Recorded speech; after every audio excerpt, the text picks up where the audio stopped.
Allez, comme chaque jeudi, on vous propose dans l'émission notre séquence En route vers le zéro déchet avec les intercommunales de gestion de déchets de nos provinces. Idilux pour la province du Luxembourg avec Marie-Noël Minet. Bonjour Marie-Noël. Bonjour Terry. Inbewe pour le Brabant Wallon, évidemment. Bonjour Laetitia Canu. Et puis le BEP Environnement avec Karine Baumal. Bonjour Karine. Bonjour Terry. Et aujourd'hui, on va développer un sujet et on va surtout développer les réflexes zéro déchet avec nos enfants. Un sujet que vous avez préparé, Marie-Noël. Oui, voilà. Alors ça y est, les jouets, les catalogues de jouets de Saint-Nicolas sont déjà partout dans les boîtes aux lettres. Les magasins regorgent de jouets. Alors il y a des classiques poupées aux éternels Lego, mais aussi aujourd'hui de plus en plus de jouets haute technologie et connectés. Aïe. Oui. Alors la question qu'on se pose, c'est est-ce qu'il faut chaque année commander du neuf ? N'y aurait-il pas moyen de se faire plaisir tout en préservant un peu mieux notre planète ? Alors cette année, on profite de l'occasion pour essayer de développer des réflexes zéro déchet avec nos enfants. Alors j'imagine que tout cela va se faire par étapes. Voilà. Alors la première étape que l'on vous conseille, c'est de faire de la place. Alors évidemment, on ne va pas tout jeter dans un sac poubelle. On va faire le tri et on prend le temps de le faire avec eux. Avec les enfants, c'est important. Hein. Oui, parce que, d'accord, ça prendra peut-être un peu plus de temps, mais c'est aussi l'occasion de discuter avec eux du nombre de jouets présents dans la salle de jeu, de ceux qu'ils préfèrent ou n'utilisent plus. Est-ce qu'il y a des jouets auxquels ils tiennent et qu'on pourrait réparer ? Bon, moi, je pense au Repair Café qui fleurissent un peu partout.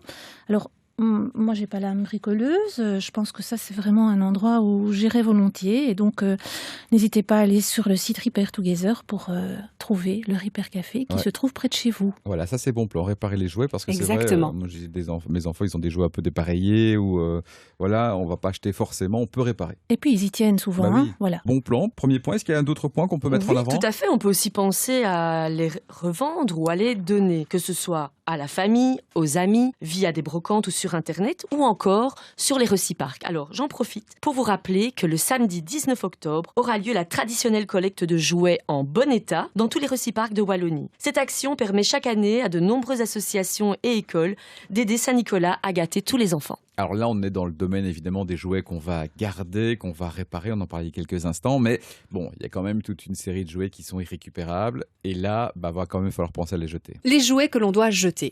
Il ne faut pas les jeter tels quels directement dans le sac poubelle, mais se poser les bonnes questions par rapport au tri des déchets.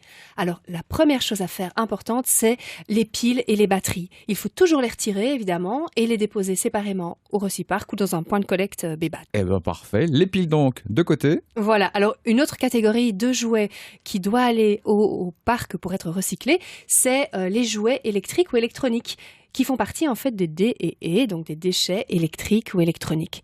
Alors des jouets qui clignotent ou qui font bip bip, il y en a plein. Ah oui, il y en a trop. Voilà, c'est des déchets électriques, il faut donc les amener au Reciparc. Et là, c'est la partie récupelle, c'est ça ? C'est ça, exactement. Ouais. Alors une autre filière de recyclage pour nos gros jouets en plastique, les encombrants en plastique rigide, par exemple des toboggans, des cuisines, des petits établis en plastique, c'est la filière plastique rigide sur les Reciparcs. Ok, ça aussi on note pour les tout petits jouets en plastique. Pas dans les sacs PMC. Ah oui, non, c'est les gros encombrants qui vont, donc les gros encombrants en plastique rigide qui vont au parc. Les tout petits déchets en plastique rigide, c'est de la fraction résiduelle. Et alors, il reste encore les jouets qui sont composés de plein de matières. Oui, qu'est-ce qu'on en fait ? Alors on peut vraiment pousser le tri jusqu'au bout et séparer le papier, les notices, le carton, les boîtes, les puzzles, le bois, les pions. Toutes ces matières-là peuvent être recyclées si elles sont bien triées et apportées au Reciparc. Alors là, on a la première étape, c'est-à-dire on fait le tri et on vide les étagères. Via le moment où va falloir les remplir. Voilà. Alors, avant de sélectionner de nouveau tout le catalogue de Saint-Nicolas, on va prendre le temps de discuter avec les enfants des alternatives. Tout à fait, Marie-Noël. Et pourquoi pas acheter en seconde main et leur faire prendre conscience de l'impact positif du réemploi sur la planète et sur votre portefeuille également. Oui, effectivement, et ça marche très très bien et c'est de plus en plus en vogue aussi, donc je crois qu'ils sont à même de comprendre quelque chose qui est très à la mode.